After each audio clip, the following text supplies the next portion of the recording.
World cancer day రోజున ఇట్లా కలుసుకోవటం అన్నది నాకు ఎంతో మానసిక సంతృప్తించేటటువంటి అకేషన్గా నేను భావిస్తున్నాను.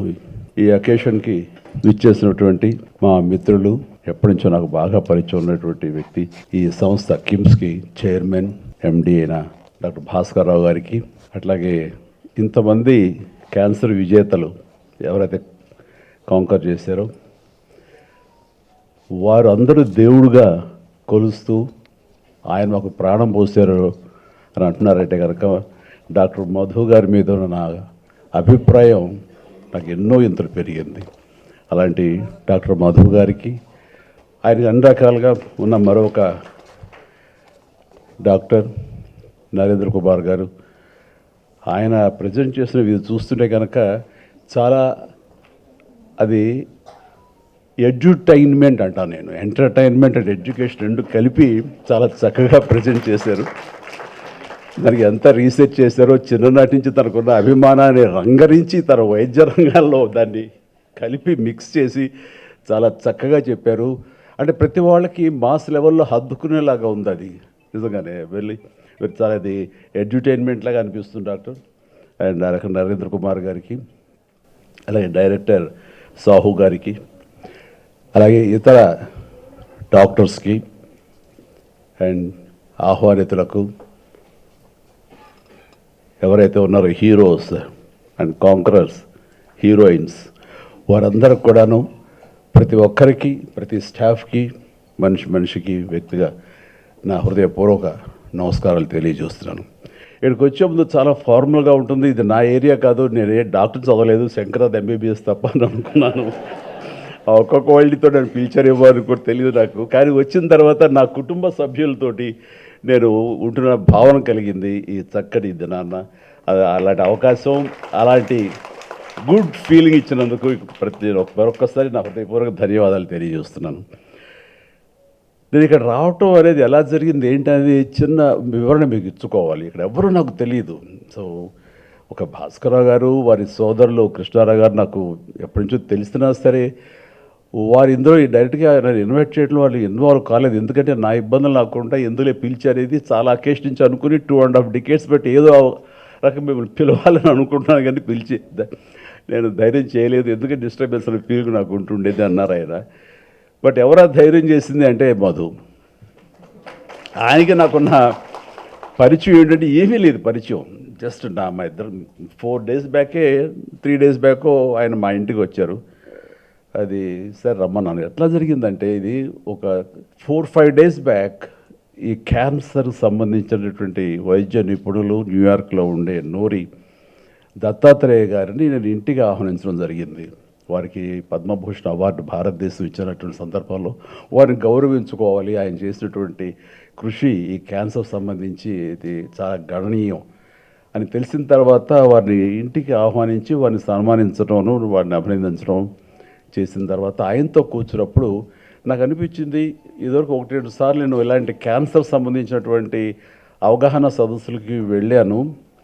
కానీ ఆయన చెబుతున్నటువంటి ఇన్ఫర్మేషన్ అది తెలుసుకుంటే కనుక ఇది ఒక ఉద్యమంలాగా నేను మళ్ళీ దీని మీద నన్ను ఫోకస్ పెట్టగలిగితే చాలా బాగుంటుంది అని అనుకున్నాను. కానీ వితిన్ 4-5 daysలో క్యాన్సర్ డే వస్తుందని కానీ కిమ్స్ నుంచి నాకు ఆహ్వానం వస్తుందని కానీ నేను ఊహించేది. వచ్చిన వెంటనే ఇది దైవికం, నేను అనుకున్నటువంటి ఇచ్చ ఏదైతే కనుక నా కోరిక ఉందో అది చాలా బలీయమైంది. కాబట్టి వెంటనే నేచర్ నాకు ఈ అవకాశం కల్పించిందని దాన్ని వెంటనే మిరమేషాలు లెక్క పెట్టకూడదు అన్న ఉద్దేశంతో ఖచ్చితంగా ఎస్ అని నేను చెప్పడం జరిగింది. అందుకని నాకు తెలిసినట్టు భాస్కరరావు గారు కూడా ఫోన్ చేసి ఇలా ఆహ్వానం వచ్చింది రమ్మంటారు. ఏం క్రాస్ చెక్ చేయలే, పిలిచారు వెళ్ళటం అని చెప్పేసి 5 నిమిషాల్లోనే మా ఇంటికి వచ్చి ఉంటే ఒక మధు గారికి ఒక కాఫీ చేసి నేను వస్తున్నాను, మీరు బయలుదేరి వెళ్ళిపోయి అన్ని ఏర్పాట్లు చేసుకోవడం అనడం జరిగింది. ఇది ఒక బాధ్యతగా నేను ఫీల్ అవుతున్నాను. దీని మీద నాకు అవగాహన ఎంతో కొంత ఉన్నది. ఎందుకంటే నాకు మెడికల్గా నాకు ఎంతో మంది ఫ్రెండ్స్ ఉండబట్టి వాళ్ళ నుంచి తెలుసుకున్న విషయాలు ఇదో ఇప్పుడు కూడా ఈరోజు కూడా ఎన్నో విషయాలు నేర్చుకున్నాను, తెలుసుకున్నాను. అండ్ ఈ దిశగా నేను వెళ్తున్నప్పుడు నేను కూడా నాకు ఉన్నటువంటి లైఫ్ స్టైల్లో ఏమో అన్న దృష్టితో ఎప్పుడు కూడా ఉంటాను. నాకు ఫస్ట్ ఆఫ్ ఆల్ ఏదైనా సరే మన బాడీ మనకి తెలియజెప్పుతుంది. మనం ఏమిటి, మనం ఎలా ఉన్నాం, మన కండిషన్ ఎలాగ ఉందనేది మన బాడీ ఎప్పటికప్పుడు మనకు తెలియజెప్తుంది. మన బాడీని వినే లెవెల్కి మనం కనుక సెన్సిటైజ్ అయితే, ఆ సున్నితత్వాన్ని మనం అలవరుచుకుంటే చెప్తుంది. ఇందాక ఒక సర్వైవర్ చెప్పినట్టుగా ఒక వ్యక్తి ఎక్కడి నుంచో ఉంది, నాకు చిన్న ఇది ఉంది, బయాప్సీ ఉంటుంది, దాన్ని ఏముంటుందని, అది ఉంది, దాని ఏదో చిన్న కురుపని వదిలేస్తాను, కానీ మా అబ్బాయి చెప్పిన దాన్ని బట్టి వెళ్ళారన్నారు. అది ఆయన కనుక తనకు ఉండి ఇదేమో ఎందుకు ఛాన్స్ తీసుకోవాలి అనే ముందే కనుక ఆయన అనుకుని ఉంటే కనుక ఎర్లీగా వెళ్తే కానీ దాని గురించి తెలిసి వచ్చేదేమో. అండ్ అలాగా ప్రతిదీ నాకు కూడా ఏంటంటే ఈ అవగాహనతో చాలామందికి కామన్గా వచ్చే వాటిల్లో ఓరల్ క్యాన్సర్స్ కానివ్వండి, లంగ్ క్యాన్సర్ కానివ్వండి, లేకపోతే మనకి మగవాళ్ళగా అయితే కనుక ప్రోస్టేట్ కానివ్వండి, లేడీస్ అయితే ఇది బ్రెస్ట్ క్యాన్సర్ కానివ్వండి, ఇలాగే సర్విక్స్ కానివ్వండి, ఇలాగే గర్భాశయం క్యాన్సర్ కానివ్వండి, ఇలాంటివి ఎన్నో ఉన్నాయి. ఇవన్నీ బేసిక్గా తెలుసుకోవటానికి, టెస్టులు చేయించుకోవడానికి మన చుట్టూ ఎన్నో ఉన్నాయి. మనకి ఆ అవగాహన ఉండాలి, మనకు ఆ పుష్ ఉండాలి. మనకు రాదులే, మనం చాలా ఆరోగ్యంగా ఉన్నాం అని అనుకోవటానికి లేదు. నేను కూడా నా లైఫ్ స్టైల్ చాలా ఆరోగ్యంగానే ఉంటాను, చాలా హెల్దీ హ్యాబిట్సే ఉంటాయి. ఏది జంక్ ఫుడ్ కానీ, డీప్ ఫ్రైడ్ ఫుడ్స్ కానీ ఏమి తినను, ఎక్సర్సైజ్ చేస్తాను, అన్ని రకాలుగా ఆరోగ్యంగా ఉన్నాను, బాగున్నాను కదా, నాకేంటి అనుకోకుండా ఎందుకు మనం చేయించుకోకూడదు అని ఫస్ట్ కోలన్ టెస్ట్ చేయించుకుని కొలనోస్కోపీ చేయించుకుంటే అక్కడ అనుకోకుండా పాలిప్స్ ఉన్నాయి. ఈ పాలిప్స్ అనేది మన ఎవరో ప్రెస్ వాళ్ళు గబుక్కుని దాన్ని రిమూవ్ చేసిస్తే నాకంటే కనుక అబ్బా క్యాన్సర్ నుంచి తప్పించుకున్నట్టు ఆ క్యాన్సర్ సర్వైవర్ అని నన్ను అన్నారు. అంటే ఆ రాసిన ఆ జర్నలిస్ట్కి అవగాహన లేదు.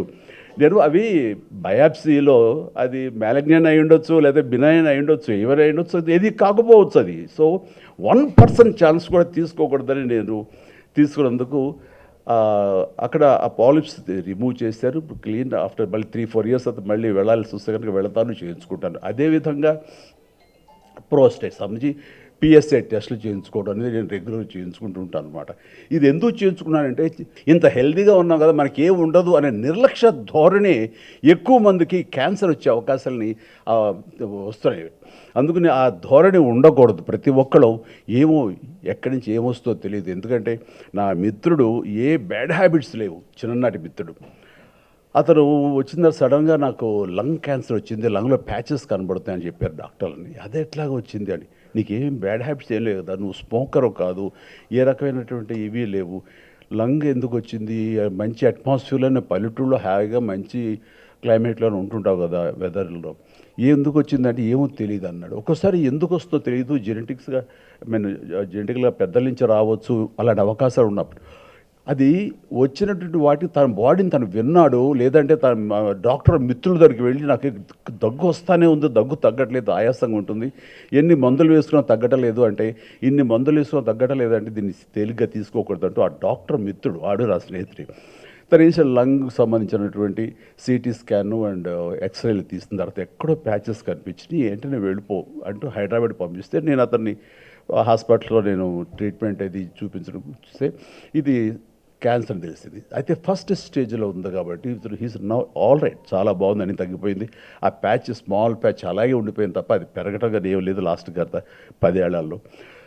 ఇట్లాగా మనం మన గురించి మన బాడీ ఏం చెప్తుందో వినాలి, దాన్ని నెగ్లెక్ట్ చేయకూడదు. నాకు రాదులే, నాకు ఉండదులే అనుకోవడం వీలు లేదు. ఈ రోజున మన హ్యాబిట్స్ మూలంగా వస్తుంది, మనకున్న వెదర్ కండిషన్స్ బట్టి వస్తుంది, మనకి పేరెంట్స్ నుంచి కూడా వచ్చే అవకాశాలు ఉంటాయి జెనెటికల్గా. సో ఏవైనా సరే 90% మనం తప్పించుకోవడానికి అవకాశాలు ఉన్నాయి. గర్ల్స్కి ఈ సర్విక్స్ సంబంధించినటువంటి క్యాన్సర్ ఎక్కువ వస్తుంది మన ముఖద్వారానికి, గర్భాశయ ముఖద్వారానికి, అట్లాగే గర్భాశయానికి సంబంధించి కూడా వస్తుంది. 9 నుంచి 14 ఏళ్ల లోపు గర్ల్స్కి ముఖ్యంగా అందరికీ ఈ వ్యాక్సినేషన్ కనుక మనం ఇవ్వగలిగితే, హెచ్పివి వ్యాక్సినేషన్ ఇవ్వగలిగితే కనుక 100% వాళ్ళకి సర్వైకల్ క్యాన్సర్ వచ్చే అవకాశమే లేదంటారు. అట్లాగే మన ఇక్కడ ఇండియాలో సంబంధించి ఆ విమెన్కి వాళ్ళు ఎక్స్పోజ్ అయినా సరే, పెళ్ళైనా ఏవైనా సరే, ఒక 45 ఏళ్ల వరకు కూడా ఆ హెచ్పివి వ్యాక్సినేషన్ అనేది ఇవ్వండి, మంచిదే అని అంటున్నారు. అది తీసుకోవడం మూలంగా తప్పేం లేదు. సో దానికి అవసరం యాంటీబాడీస్ తయారవుతాయని కూడా అంటున్నారు. కాబట్టి నేను సజెస్ట్ చేసేది ఏంటంటే 9 సంవత్సరాలు 10 సంవత్సరాల నుంచి 20, 30, 40 సంవత్సరాల వరకు కూడా గర్ల్స్ అనేది ఒక చిన్న ఆ వ్యాక్సినేషన్ హెచ్పివి అనే వ్యాక్సినేషన్ వేయించుకుంటే వాళ్ళకి ఈ సర్వైకల్ సంబంధించినటువంటి రాకుండా పోతుంది. అట్లాగే యూట్రస్ సంబంధించి లోపల ఇన్నర్ లైన్ కొంచెం థిక్న్ అయితే కనుక అది కూడా అల్ట్రాసౌండ్ ద్వారా తెలుస్తుంది అంటారు. అలాంటి ఫ్రీక్వెంట్గా చేయించుకోవడం మూలంగా ఆ ఈ గర్భాశయ సంబంధించి కూడా రాదు, అవాయిడ్ చేయొచ్చు అంటున్నారు. అట్లాగా ప్రతి దానికి కూడాను మనకి అవాయిడ్ చేసి దాన్ని తప్పించుకునే అవకాశాలు ఉంటాయి ఎర్లీ డిటెక్షన్ చేస్తుంటే కనుక. అండ్ ఈ రోజుల్లో ఎన్ని ట్రీట్మెంట్ సంబంధించి ఎన్నో వచ్చినాయి. ఇప్పుడు నైఫ్ వచ్చింది, అలాగే మన ప్రోటాన్ కూడా వచ్చిందండి థెరపీ, చెన్నైలో ఉంది, నాకు తెలుసు. నేను రాకేష్ గారు అని, ఆయన చీఫ్ డాక్టర్ అక్కడ. సో మన చుట్టూ ఎలాంటి స్టేజ్లో సరే తగ్గించడానికి అవకాశాలు ఉన్నాయి. బట్ ఆ ఛాన్స్ కూడా తీసుకోకుండా ప్రతి ఒక్కళ్ళు వాళ్ళ లైఫ్ స్టైల్లో వాళ్ళు ఎలాంటివి అయితే మనకి ఓరల్ క్యాన్సర్కి కారణమైనటువంటి ధూమపానం కానివ్వండి, లేకపోతే ఈ తంబాకు ఇలాంటి చేయడం, ఇవన్నీ కూడా చేతిలో మనకు తెచ్చుకుంటూ అవుతుంది. సో దీన్ని దూరంగా చేసుకోవడం మూలంగా ఇంతవరకు అలవాటు ఉన్న వాళ్ళు ఇక మీద తెచ్చుకోకుండా మానేయగలిగితే అంత మించినటువంటి ఏం లేదు. ఎందుకంటే ఒక వ్యక్తి ఒక ఫ్యామిలీలో ఇలాంటి బారిన పడితే అతను వాళ్ళ ఫ్యామిలీకి దూరం అయితే ఆ ఫ్యామిలీ నష్టపోతుంది. అది నీ ఒక్కరితోనే పోదు, నీ ఫ్యామిలీలో ఎంతమంది ఉంటారో అంతమంది కూడాను ఆ బాధకు గురి అవుతారు. అలాంటి అవకాశాలు రాకూడదు. ఇది నీకు ఒక్కరితో గురించే కాదు. సో నీకు అది సుఖాన్ని ఇచ్చిందని నువ్వు అనుకుంటావు, కానీ అది తెలియకుండా నేను నరక కూపంలోకి నెడుతుంది, నీ కుటుంబాన్ని మొత్తాన్ని కూడా నాశనం చేసే అవకాశం ఉంటుంది. కాబట్టి ప్రతి ఒక్కరు జాగ్రత్తతోటి ఆ గుర్తెరిగి అలాంటి బ్యాడ్ హ్యాబిట్స్కి వాళ్ళు లోను కాకుండా ఉండగలిగితే అది నిజంగా కుటుంబాన్ని మీరు బాగు చేసిన వాళ్ళు అవుతారు. ఇప్పుడు సెన్సస్ ప్రకారం ఇండియాలో దాదాపుగా ప్రతి సంవత్సరం కొత్త కేసులు 14 లక్షల మంది ఈ బారిన పడుతున్నారన్నది తెలిస్తే నాకు చాలా షాకింగ్ అనిపించింది.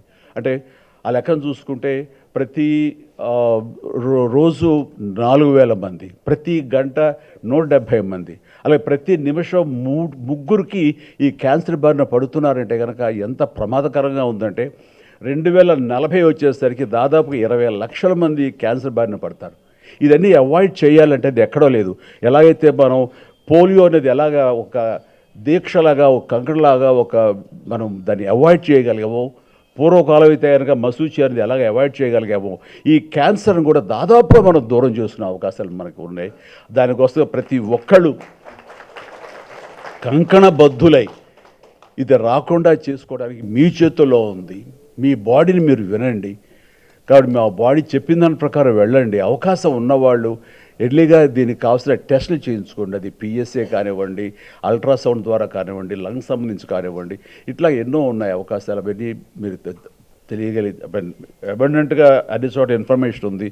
ఆ రకంగా మీరు తెలుసుకుని దాన్ని ఆచరించి దీన్ని అవాయిడ్ చేయగలిగితే అది మీరే కాదు మీ కుటుంబం అందరినీ కూడా హ్యాపీగా ఉంచిన వాళ్ళు అవుతారు. సో నాకున్న ఈ కొద్ది అవగాహనతో మీతో మాట్లాడగలిగాను. కానీ దీని మూలంగా మన వాళ్ళు ఏదైనా సరే ఫ్యూచర్లో క్యాంపెయిన్ చేయగలుగుతాము. మీరు మాకు దోహదపడండి. ఇది ఎక్కువ మంది రీచ్ అవ్వడం కోసం అవకాశం ఉంటే కనుక మోర్ సైంటిఫిక్గా, మోర్ ప్రిసైజ్డ్గా, కన్స్ట్రక్టివ్గా నా నుంచి కొన్ని షార్ట్ ఫిల్మ్స్ వెళితే కనుక ఎంతో కొంత ఉపయోగపడుతుంది. దాని ద్వారా నేను కూడా ఈ సొసైటీకి ఎంతో కొంత హెల్ప్ చేస్తూ అవుతాను అని ఈ సందర్భంగా నాకు ఇచ్చిన అవకాశానికి నేను ధన్యవాదాలు తెలియజేస్తూ కిమ్స్ హాస్పిటల్, కిమ్స్ సిబ్బందికి, మా మిత్రుడు భాస్కర్రావు గారికి, అట్లాగే మరొక సోదర తమ్ముడు సమానుడు మధు గారికి, అలాగే డాక్టర్ నరేంద్ర కుమార్ గారికి, వీళ్ళందరికీ కూడా నేను ధన్యవాదాలు తెలియజేస్తూ నాకు ఈ అవకాశం ఇచ్చినందుకు. నేను అట్లాగే భవిష్యత్తులో మీరు ఏదైనా చేయగలిగితే కనుక దీనికి సంబంధించి ఈ అవగాహన సదస్సులో నేను ఫ్రంట్లో ఉండి ఖచ్చితంగా ఈ అవగాహనకి సంబంధించిన వీడియోస్ కానివ్వండి, ఎనీథింగ్ నేను చేస్తానని మీ సందర్భం మాటిస్తూ నన్ను ఆహ్వానించడం మరొకసారి ప్రతి ఒక్కరి పేరు నా హృదయపూర్వక ధన్యవాదాలు తెలియజేస్తాను. నమస్తే.